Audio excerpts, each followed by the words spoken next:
I can't believe you sold our dream house to your 23-year-old boyfriend for $1, I said, quietly.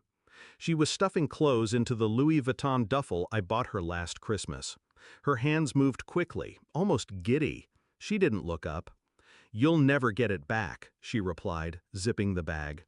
Then she smirked. "It's legally his now."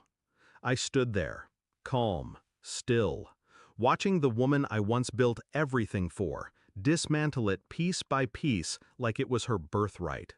She thought she'd won. She thought she buried the blade deep enough that I wouldn't feel it. But there was one thing she didn't know. She never read the fine print. It started with late nights she blamed on book club, a 20-something's cologne lingering on the passenger seat, missed calls from numbers she always swiped away. I noticed. I always notice. But I said nothing. There's a special kind of clarity that comes when love dies quietly. No screams, no fights. Just a closing door you don't try to stop. She grew colder, bolder, started talking about living for herself, about how the house was a cage, how youth was calling her back like it was some forgotten inheritance. I listened. I nodded. Then I started pulling records, digging through bank transfers, following the trail she thought I'd never see. And eventually, I found it. The sale document. Signed, stamped, filed. Sold for $1 to a man who still used emoji in his emails. I didn't confront her, not yet. That would have been too easy, too satisfying.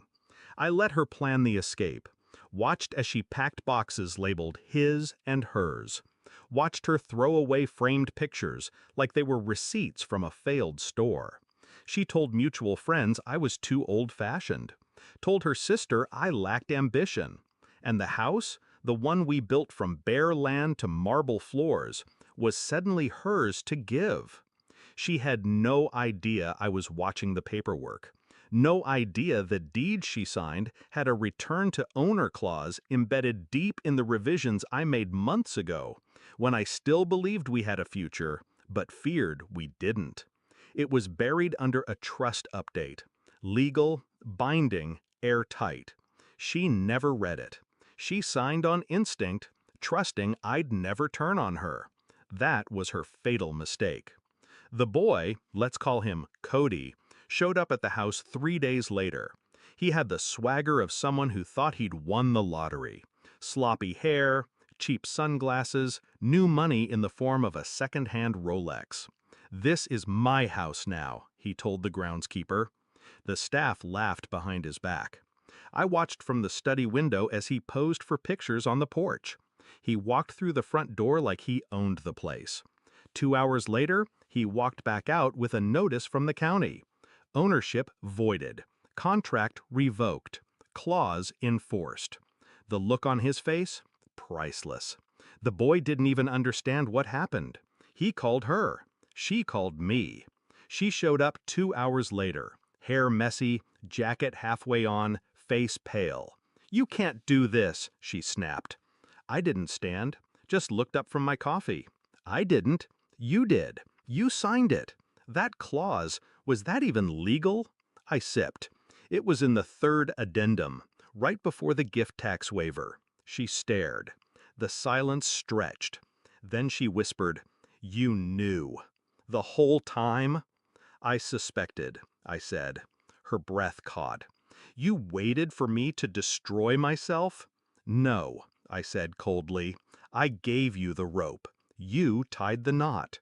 Her voice cracked. "So what now? You just take it back?" "No, I never lost it." I stood, walked past her, left her in the doorway of a house she thought she'd stolen, with a boyfriend who no longer had a deed, with a future that no longer had walls. It's quiet now, too quiet maybe, but clean. I walk the halls and see everything she never saw: foundation, detail, design. She saw the mirrors. I remember the framing. She saw the marble. I remember the pouring. That's the difference. I built it. She played dress-up in it.